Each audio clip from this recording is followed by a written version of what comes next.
down by 4 in set 2.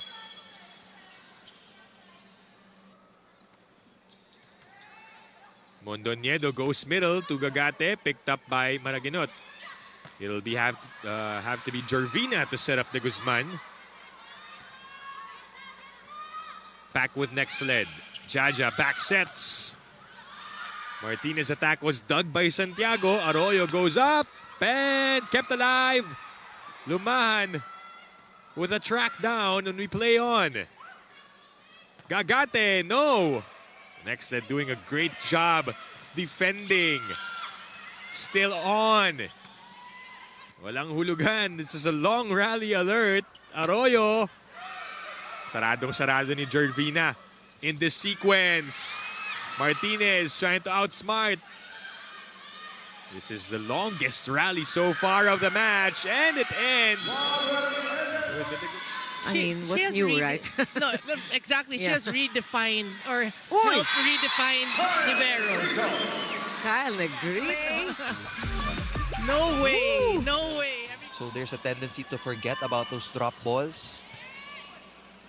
Dina. Lunag was deflected by Domingo. Soyud from the right pin. Malde popping it up. Mars. Back to Soyud. Naiangat ni General. Chance ball para sa Akari. Alba. Not the set Ellie wanted.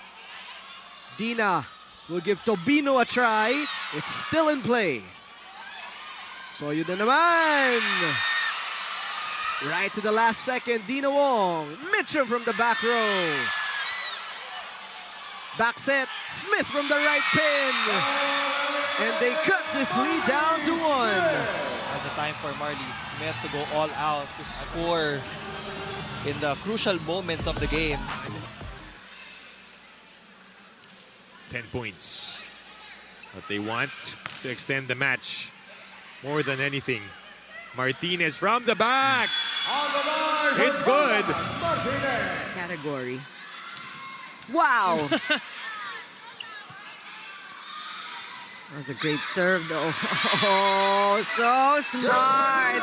Did you see that play, Noreen? I thought it was going to go out until Atienza got a hand of that, but I needed to see the hand. Surprise! And she saw it so clear. Yeah, it was going in. Yeah.